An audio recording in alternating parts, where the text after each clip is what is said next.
So DICE finally did it. They finally took a look at the little menace known as the AH-6 Littlebird in Battlefield 6 and said, all right, you've had your fun, and it's time to snap back to reality here a little bit.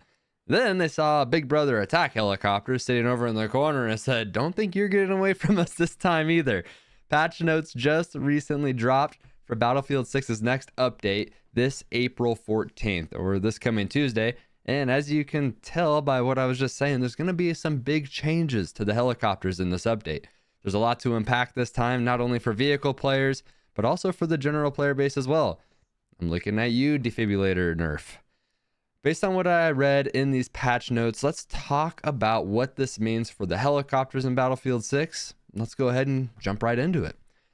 We're going to start with a cliche intro, though, to break the ice. If you guys enjoy or appreciate the video or any of my content, please feel free to drop a like down below and subscribe for future Battlefield 6 updates and helicopter gameplay.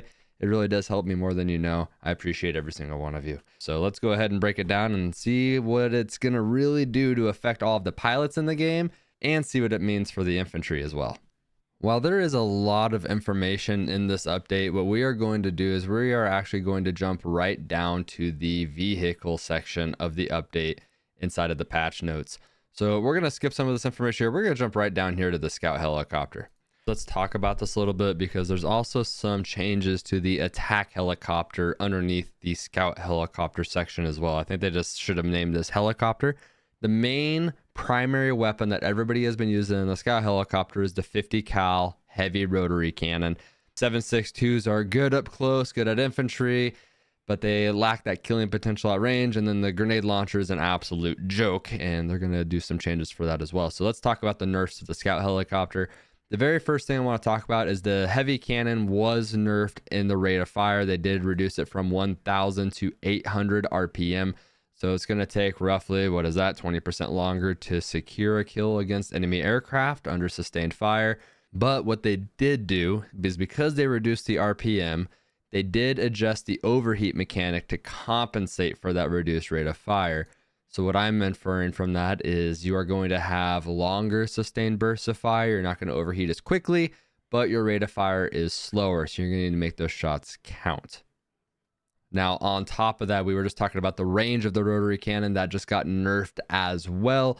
That range has now been shortened down to 45 meters. I don't know what it was originally. My guess is it's probably somewhere around the realm of 70 meters is probably where it was at before. That's a guess, just based off of the percentage of the nerfs that they've been doing on these. So less range, slower rate of fire, and this is going to be hearsay. I have not been a part of the lab's test. However, I've been doing a lot of reading online.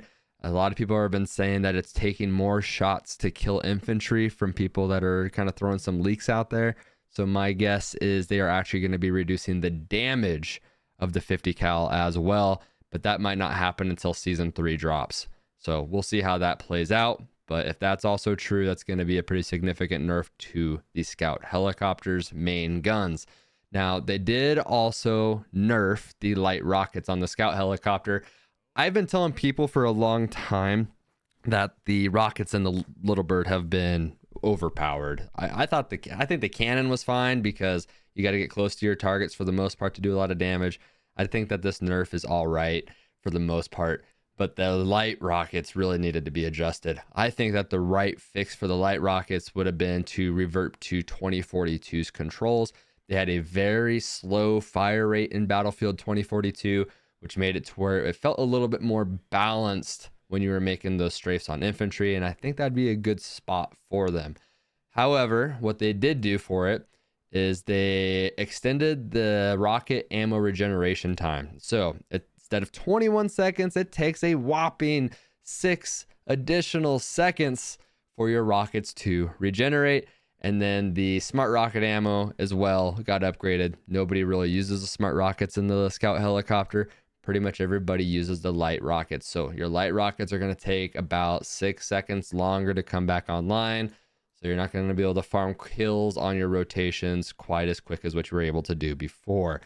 Now, back what I said earlier, the grenade launcher has been a joke since it came out. I have tried to play some games with it just for the content, and the splash radius is horrible. It takes 3 to 4 shots, direct hits with it just to kill a guy that's standing on the ground. And against other helicopters, there's just no reason to use it. You're going to lose pretty much every single fight against a Littlebird that has a 50 cal on it, and that's still going to be the case. But the update that they did bring, they did change the muzzle velocity, so I'm curious to see what that means. How fast are these actually going to travel now? And infinite reserve ammo. For really good pilots that don't die very often, you actually ran out of ammo with this thing, and you pretty much had to resort to road kills or your light rockets if you wanted to do anything with it. Now, the last thing that I want to talk about. So, nerfs across the board for the scout helicopter all the way down, and we're up to our last nerf now. So, reduce the inner explosive radius of all scout helicopter rockets from 1 meter to 0 meters. So basically, if you are going to be getting kills, what I am inferring from this with the light rockets, you are going to have to land direct hits with your light rockets. You can no longer aim in the general direction and splash damage a target. You're going to actually have to get direct hits with your rockets in order to get kills with the light rockets. I would have preferred to see a slower rate of fire be introduced versus a direct hit with a rocket. That's really hard to do on infantry, I feel like, in this game, especially with the deviation that it has firing from the sides in a V pattern. You got to get that range dialed in just right. Now, other than the grenade launcher, let's talk about the one other buff that the Littlebird did actually get, and that is the seismic detector.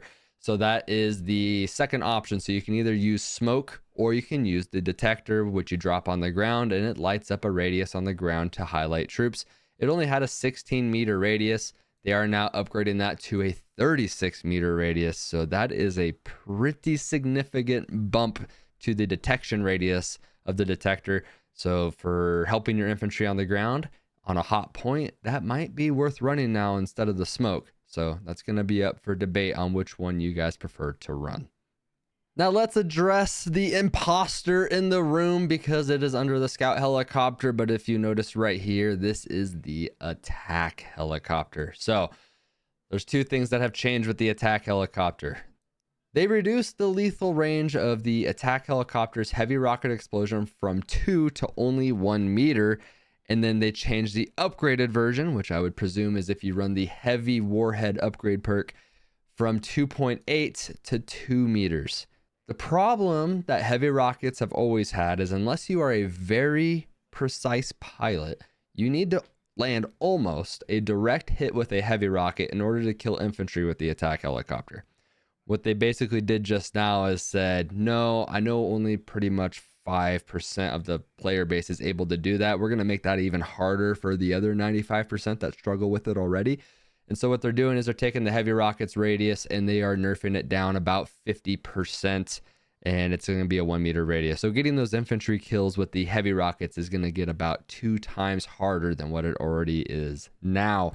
Now that's going to be a little bit of a buff to the light rockets for the attack helicopter because the light rockets specialize in infantry, whereas the heavy rockets are made to specialize in killing tanks. I understand the direction they're going, but it does take a little bit of that fun out of trying to kill infantry with the heavy rockets. And then that nerf also follows through to if you run heavy warheads, they did reduce that as well. So what we just discussed was the lethal range of the rockets. So that's the range of to where if you were standing within that radius, 2 meters of where you hit, you will die to that heavy rocket. If you are standing within 1 meter now, you will die. So if you are 2 meters away from where the rocket hits, which is not very far, you will survive a heavy rocket from an attack helicopter now. Now, that being said, the initial blast radius of the attack helicopter just got nerfed as well. They reduced the radius of the total explosion from 7 meters down to 5.5. So that is a 1.5 meter reduction in any damage being applied by that rocket explosion. So overall, the heavy rockets on the attack helicopter did just get a pretty significant nerf when it comes to killing any infantry. They're going to be just as good for killing tanks. None of these changes anything when it comes to taking out tanks with the attack helicopter, but it is a big change for killing infantry. Now, what do all these changes mean for all of the pilots out here in Battlefield 6? Here's my thoughts on it. I think that the Littlebird is still going to be extremely powerful. I think it's something that really did have to happen. They didn't change the light rockets like I really wish they would have changed them back to like a Battlefield 2042 format with just a slower fire rate, but keeping the splash radius, keeping the amount of rockets that you have, but reducing the blast radius, making it so you need basically a direct hit to kill. It's going to add a little bit more challenge for the rockets, but for the players that are really, really good with the machine guns, whether it's the 50 cal or the 7.62s, that's still going to be your primary way to take out infantry and vehicles. Now, obviously, they did nerf the 50 cal. 7.62 is still an okay option for close range, but I still think, even with the changes to the 50 cal, the 50 is still going to reward players significantly better that have really, really good accuracy when flying the Littlebird.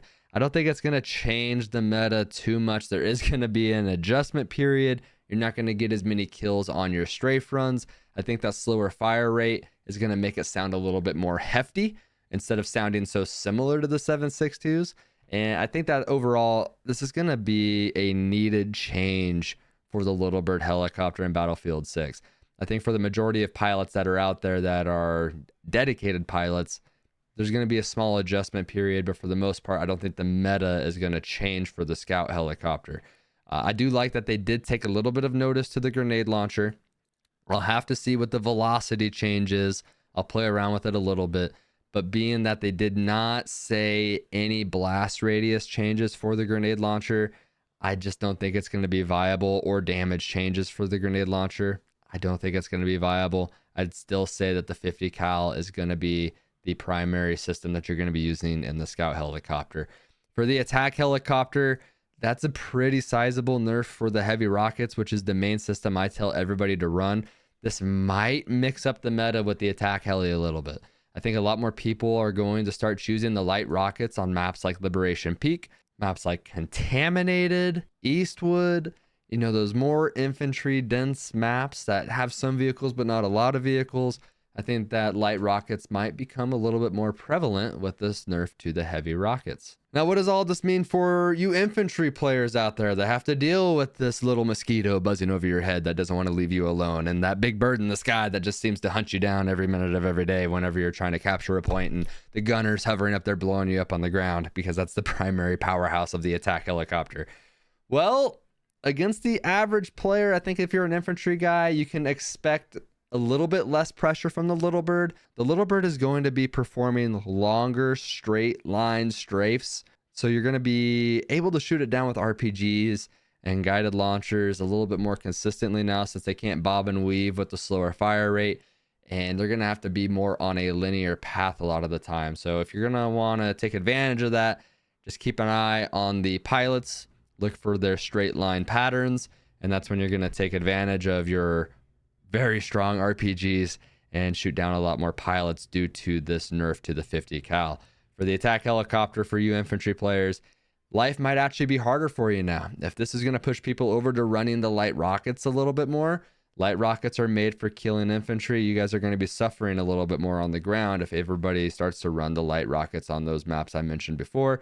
If you are a tank player, that might take a little pressure off of you if these pilots start to run the light rockets instead of the heavy rockets. But don't be fooled, those light rockets still can do some good damage to you guys in the tanks. Now that we've covered the helicopter content in this update that's going to be coming here in 4 days, I want to talk about a couple other things that are in this update that I'm actually genuinely excited for, and a couple of changes for you infantry players. If you remember what I said earlier in the video when I first hopped in here, the defibrillators are getting a nerf. Let's talk about that really quick. Now, defibrillators in Battlefield have always been a topic where there's always little updates, little fixes here, animation fixes, but this is finally a very well needed, very anticipated update that I've been hoping that they were going to implement for Battlefield 6. Basically, in the current state of the game with the defibrillators, you can revive your entire team instantaneously with no cooldown whatsoever. So if you have 10 of your teammates dead in front of you, you can just run through and rapidly revive all 10 of them to try to score your points and, be that good guy for your team. And what ends up happening is you revive them into a horrible situation. They all only have 50% health and everybody dies anyways. And all the enemy players get a bunch more kills because you went and revived all those people out there in the open without a game plan. So that is one of the reasons why I really like this update. They are making it to where you now only have 3 charges with the Defibrillator. So you cannot run around and just rapidly revive all of your teammates. So with these 3 charges, I think what that's going to do is it's going to incentivize the medics to charge up their Defibrillator. So instead of 50% health, people are going to be revived with 100% health. It's also going to hopefully, on the mental side of things for all of the medics, make them think a little bit more before they start reviving people. You know, what's going on around him? Should I drag this guy to safety? I've only got 3 chances to revive people. There's 6 dead guys who are the 3 that are in the safest position to revive. Revive them, kill a couple enemies, then move up and revive the next guys. You know, you got to be a little thoughtful when you're reviving your teammates. Just reviving everybody doesn't do any good. You need to put a little bit of thought process into, okay, how safe is he? And all that. So I'm happy to see that they are making it to where the Defibrillator cannot just be rapidly used anymore.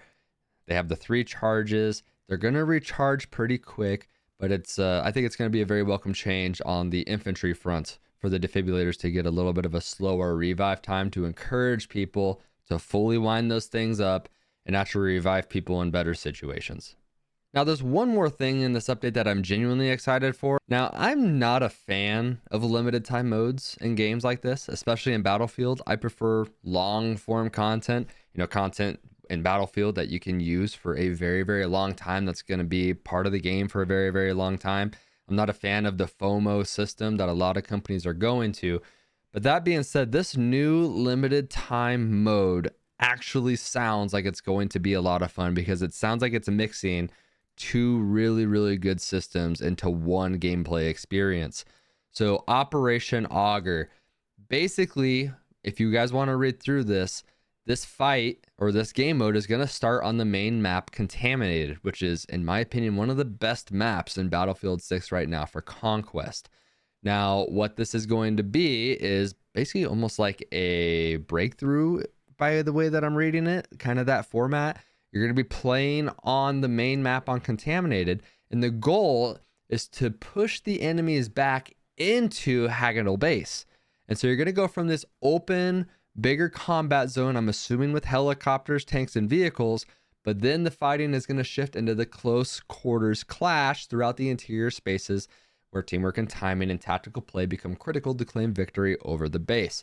I think that I'm going to be playing this one, and I hope it's as good as I think it's going to be, because it's going to mix 2 maps and modes together, and I think that's going to be a really good thing for Battlefield 6. The big open conquest or breakthrough style of Contaminated, and then diving down into the depths of Hagedorn Base. So I'm excited for that. I think it's going to be a lot of fun, actually. This is the first limited time mode that actually, while reading it, I said, that actually sounds like it might be kind of fun. And the second thing, they are bringing in the NATO version of the Traverser Mark II. So the LTV.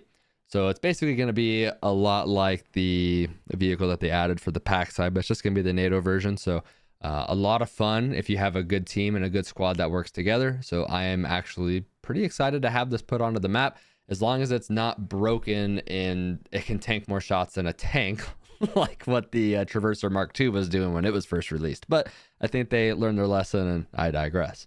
Now, quickly skimming over the rest of the update, they do have a new weapon, which is the Ripper. And then scrolling down, they do have a new path for the Battle Pass coming out. Some changes for Battle Royale and Gauntlet, which I do not play those modes, so I don't have a whole lot of input on those. Network and hit registration improvements. This has been a big topic in Battlefield 6, especially among the competitive community and a lot of the pro community.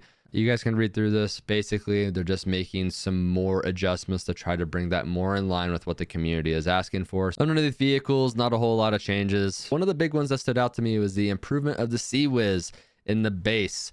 So they are upgrading that to help prevent enemy jets from being stolen or spawn killed.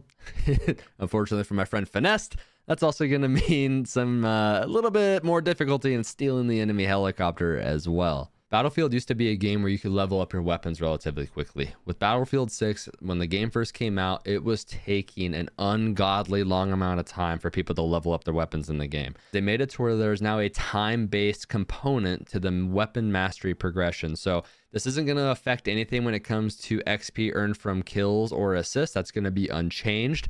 but there's going to be a time element. So having a certain weapon equipped while you're playing the game, that weapon is going to earn XP over time as you're playing to help level those weapons up faster for the players that are either A, not getting very many kills in a match, or B, assisting the team in other ways like repairing vehicles, using whatever equipment that they are to try to help the team in a different way. So it's good to see that they are making the progression system a little bit easier for the people that don't have as much time to play, or the people that are not getting as many kills and assists. All right, everybody, that covers the new update coming out on April 14th, this coming Tuesday. So Battlefield 6 game update 1.2.3.0. I hope you guys enjoyed the video. Hopefully this video brought some information to you if you have not read the patch notes yet, and hopefully having some of my insight on it. Hopefully it gives you some ideas of what to expect when it comes out. Now, one of the really big things that we haven't talked about yet is the return of Goldmud Railway. So that's right around the corner. Sounds like Battlefield Labs just had a playtest that was active at some point in time in the last couple of days. I've been seeing a lot of stuff online on Reddit and Discord. People are dropping leaks left and right. Apparently NDAs just don't exist. But I'm not going to talk too much about it just because it is a playtest. The things that are happening in that might not be coming to the actual game. And I just don't want to give you guys information on stuff. You know, you can go to Reddit and look it up if you want. But we'll see what actually comes to that. But I am excited for Goldmud Railway. They did shrink the size a little bit. I don't think that's a big deal. And I'm a big map guy for Battlefield. I like the big maps. But if you look at the borders and the outlines, they really just got rid of a bunch of dead space. The areas that they got rid of are places where when I am playing that map back in the day, I never remember being out there. I was never out there. Now, one of the big things is for you jet pilots and for all of us aircraft players, if it's true, the range and the radius looks to be a lot bigger on Goldmud Railway. So you actually have a chance to get away from all of the Stinger Timmies that are all over the map and actually have some fair fights with other jets and helicopters out over the mountains without having Stingers interfering with you. Well, with the time to kill in this game, unfortunately, there's not really such a thing as dogfights anymore for the most part. It's who can turn just a little bit faster and then one burst you. But you guys get what I'm putting down. So I'm excited for the update. I'm excited to see what the changes feel like on the 14th of this month here on next Tuesday. And yeah, I'll see you guys in the next video. Appreciate you guys. If you guys enjoy my content, don't forget that I do stream almost every day. I started a new schedule, so I will be streaming Thursday through Monday, starting at about 9 p.m. Pacific time.